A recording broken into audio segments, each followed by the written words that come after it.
चुनाव आयोग पर जो है वो उसको उखाड़ देंगे, हम जो है वो इनको जो है वो पछाड़ देंगे, हम इनको जो है वो बर्बाद कर देंगे। अरे भैया, उखाड़ने पछाड़ने की जो सनक और सोच है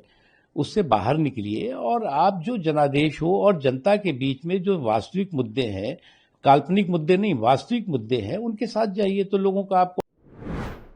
आपको लगता है कि इस तरह के जो झांसे और झूठ के जरिए जो है वो लोगों में भय पैदा करके, भ्रम पैदा करके जो है वो आप कोई बहुत बड़ा कमाल करने वाले हैं या धमाल करने वाले हैं,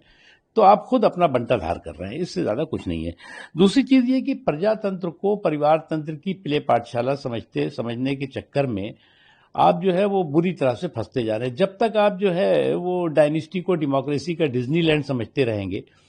तब तक आप इसी तरह का जो है वो खेल करते रहेंगे और अपने ही खेल में जो है वो चारों खाने चित होते रहेंगे। क्योंकि इस आपको ये लग रहा है कि आप जो है वो चुनाव आयोग पर जो है वो उसको उखाड़ देंगे, हम जो है वो इनको जो है वो पछाड़ देंगे, हम इनको जो है वो बर्बाद कर देंगे। अरे भैया, उखाड़ने पछाड़ने की जो सनक और सोच है उससे बाहर निकलिए और आप जो जनादेश हो और जनता के बीच में जो वास्तविक मुद्दे हैं, काल्पनिक मुद्दे नहीं, वास्तविक मुद्दे हैं, उनके साथ जाइए तो लोगों का आपको आशीर्वाद भी मिलेगा।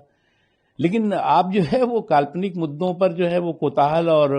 काय-काय कर रहे हैं। तो इसीलिए जो है जब तर्कों की और तथ्यों की कंगाली होती है तो लोग जो है वो कुतर्कों के बवाली बन जाते हैं और इसी स्थिति में आप खड़े हुए हैं। दूसरी जो इम्पोर्टेंट चीज़ है, वो आपको जो है वो झांसे के ज़रिए जो है, झूठ के ज़रिए जो है, आप जो है वो कोई हमला करेंगे, तो वो जो है उससे कोई आपको लाभ होने वाला नहीं है। हुँ। अब बार-बार इन्होंने चुनाव आयोग पे कहा, चुनाव आयोग ने कहा कि माफ़ी माँगेंगे, माफ़ी माँगे। अब अभी देखिए आप जो है अभी फिर से इनका जो है वो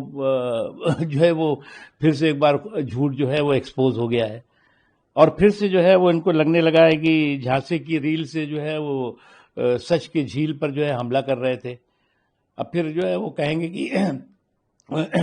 जिसके भरोसा जिसके ऊपर किया था, उसने तो माफ़ी माँग ली। अब कांग्रेस की दिक्कत ये है कि कांग्रेस जो है वो एक जैसे कॉफी हाउस होता है ना, वैसे माफी हाउस बन गया है। अब इस माफी हाउस में जो है उसके उसके तमाम जो महारथी हैं वो माफी लेकर के घूमते रहते हैं। हाँ, देखिए नरेंद्र मोदी जी की सरकार में लगातार रिफॉर्म भी हुए हैं, ट्रांसफॉर्म भी हुए हैं और परफॉर्म के काम सरकार करती रही है और तमाम जो है वो सुधार के काम बाबा आजम के ज़माने के जो कानून थे वो ख़त्म भी हुए हैं। जिन कानूनों की ज़रूरत थी उनमें परिवर्तन भी हुआ है, उसको ख़त्म भी किया गया है और साथ ही साथ जो है वो देश के सरोकार, संवैधानिक मूल्यों, मर्यादाओं की रक्षा से जुड़े हुए तमाम जो है वो कानून बने भी हैं और जिन कानूनों में सुधार की ज़रूरत है, सुधार भी हुए हैं। ये जो अभी कानून है, ये जो अमित शाह जी ला रहे हैं, वो निश्चित तौर से जो सार्वजनिक जीवन में शुद्धता और शुचिता को सुनिश्चित करने वाला कानून है और मुझे लगता है इस पर किसी तरह की सियासत नहीं होनी चाहिए। इस पे जो है वो इसको पास होना चाहिए।